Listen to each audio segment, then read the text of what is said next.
where I've been to. No, I've been here watching and observing events as they unfold in the polity. And it's no doubt that Nigeria is at the precipice of total breakdown. And a group of people have made their intention very clear. They have not pretended about it. They have not minced to words. Their actions are clear. And surprisingly, the rest of the people who are victims or who are their target are completely aware. But what has baffled me is if people know what what these people intentions are, why hasn't it stopped? Why is it still ongoing? Why are the killings still going on? Why is the intention to take Nigeria still going on? Why don't we have a change? So I'm going to tell us what is going on exactly. You see, those responding to the Fulanization and Islamization agenda are responding in the wrong way. They are responding wrongly, and that is because they have been doing something that I've continuously said on this channel. You see, I have said repeatedly that Western education is not equipped to understand the brand of Islamic politics that we are practicing in Nigeria.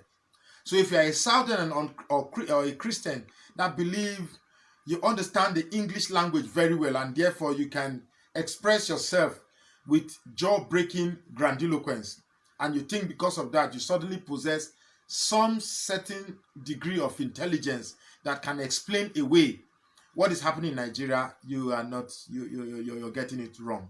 Because the English language is an expression that expresses an idea, just like the Idoma language, the Igbo language, the Yoruba language, and the Hausa language, the Fulani language. It's just a means to express an idea. That is what the English language is.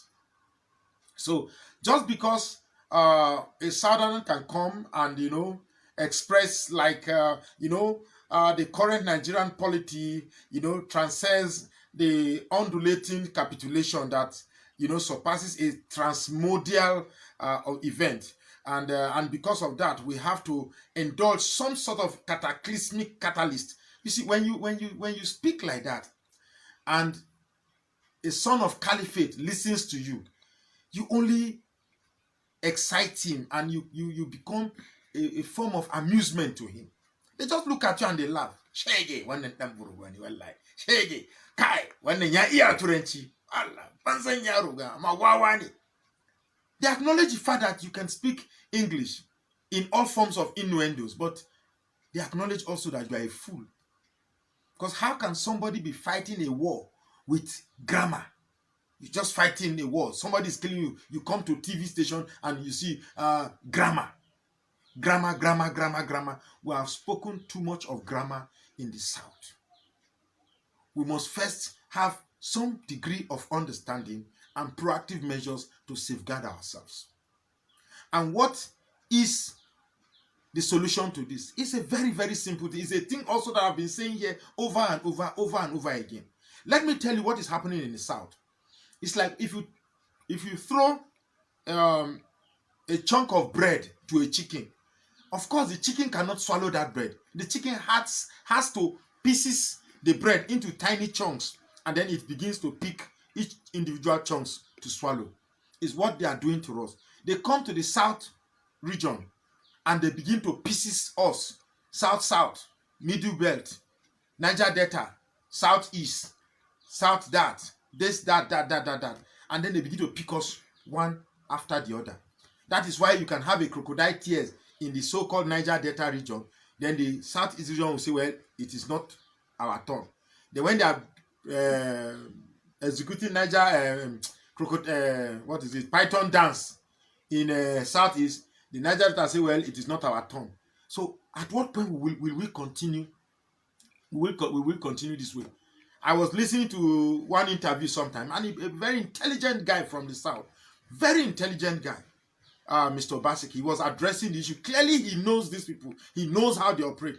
But the mind of response is still individualized, because he said he's representing the people of Midwest. And Midwest is Delta and Edo. Are you expecting the Igbo man in Delta State to follow Midwest when his brothers are in Abia and Anambra and Enugu? It's not going to work. The idea that we can even feel comfortable to compartmentalize ourselves, to disintegrate ourselves, to separate ourselves, and feel comfortable about it still beats my imagination in the face of what is happening today. In the face of a people determined to pick us one after the other, it still beats me. That some people still have the liberty to think that the problem is the Igbo. No, instead of Igbo to control me, I rather the Hausa continue to control me. That people still have this mentality at this time still beats my imagination. I'm not going to talk about this love Igbo, don't love Igbo again, because I have broken my teeth to say this thing, because that is the solution. The Igbos are the biggest resistance the caliphate has. So therefore, if the Igbos have the support of every other tribe in that place, case closed. We no longer have Islamization agenda. But in as much as we make this thing look as if it's an Igbo quest, it's an IPOB agenda, it's an Igbo this thing alone, it's an Igbo fight alone, they will be picking us one by one and be doing whatever they want to do for us. Remember, somebody from the north, a governor from the north, said the oil in the south belongs to them. So it's funny. A people who contribute nothing control what you have, and you still feel very comfortable about it. I feel so sad. Now, I've been holding this picture, and some of you be wondering, why am I holding this picture? I want to tell you that Goodluck Ebele Jonathan, the immediate past president of the Federal Republic of Nigeria, I think opened the gateway to show me how very docile and stupid a lot of we Southerners are in the face of the might of the Fulani Caliphate. When Goodluck Jonathan was there, a group of people from the Caliphate said they will make the government of this man ungovernable, and they implemented it to the latter. Rather than for us see the people, the real enemy, we channel all our energy attacking this man. A lot of us occupied Nigeria, 1 million man march, media hype against Goodluck is weak, Goodluck is everything weak. If you are a Southerner and a Christian and you open your mouth to say this man, Goodluck Jonathan, no, he was too weak. No, Goodluck Jonathan did not understand the meaning of commander-in-chief. The mistake you think was that you thought Goodluck was commander-in-chief. Goodluck has never been commander-in-chief of anything when he was president. Because you have a country where the setup and the constitution has been arranged such that only a northern president can influence anything. So when you were blaming Goodluck Jonathan, you were just exerting your energy at the wrong place. Because the reason is, now that you have a son of the caliphate in power, and things that motivated you, things that pricked you, things that nudged you to be responding and criticizing them, this thing, corruption, killings, and those things that nudged you, that made you react then, are worse than it was then. Now, how come are you not responding now? It shows the greatest depth of hypocrisy that is in you.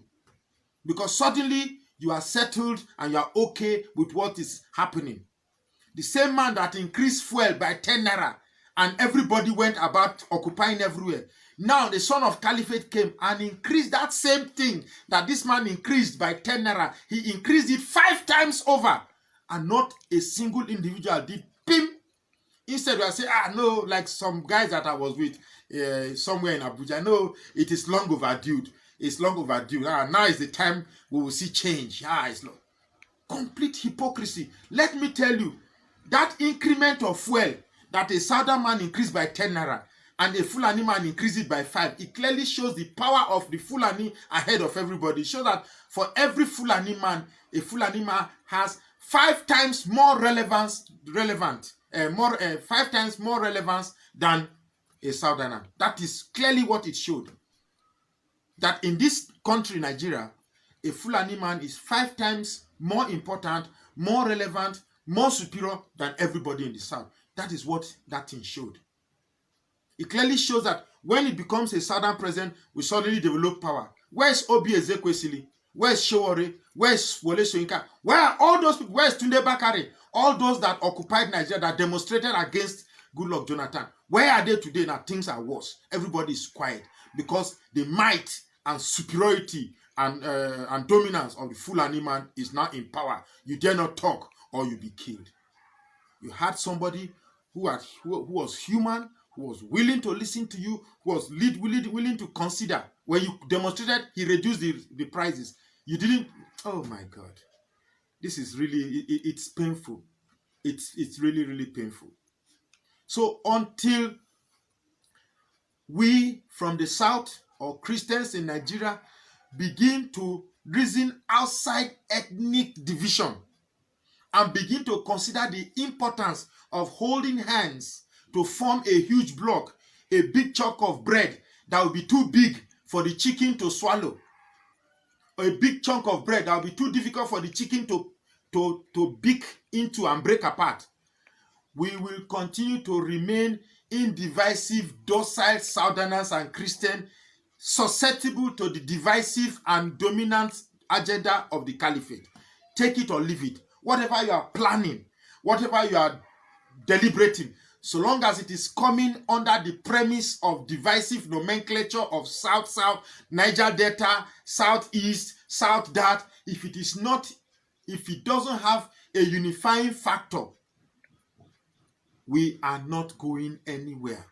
The only thing that scares the caliphate is that word, unity. Try it. Once there is any means that unity is developing in the South, it will scare the South. So where there is any form of unity developing in the South, it will scare the caliphate. So until we begin to head our mind, not a Mr. Obaseki that I was calling to tell about the need for us to unite and stop this. Igbo will do this, Igbo will do that. The moment I mentioned Igbo, he switched off the phone. And I've been trying to get back, he refused to pick because I mentioned Igbo. And these are the people with a voice. These are the people will listen to. These are the people with bigger channel to speak. But they are individualizing their fight. And until you make this fight an encompassing fight that unites everybody to a big block, we will keep fooling ourselves. How hard is this message difficult to get into your head? How hard is it difficult to understand? If you are watching this video and there's a way I can see Goodluck Jonathan, I want to give Goodluck Jonathan a hug for being the greatest president we have ever had. Take it or leave it. It's not my opinion, it's the fact. It's the greatest president we ever had. A man who remained calm in the sight of betrayal, in the sight of hypocrisy, in the sight of outright hatred, in the sight of total blackmail. He remained calm and afforded a smile. A man who said, no single blood of Nigeria is worth his political ambition. That to me is the greatest human being you can ever have. So keep thinking the Igbo man is your problem, or IPOB is your problem, or keep individualizing your fight. Thinking you can fight. I mean, it's a laugh to think that somebody is projecting Midwest as a front for the caliphate, Edo and Delta. It's a laugh. It's a laugh. By the way, I am still a proud Urhobo man. 100% Urhobo man.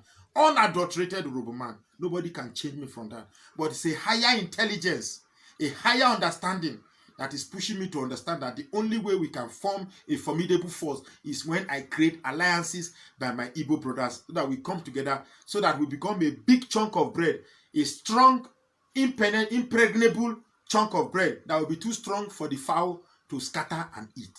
That is the only way we can win this battle. Thank you very much for listening.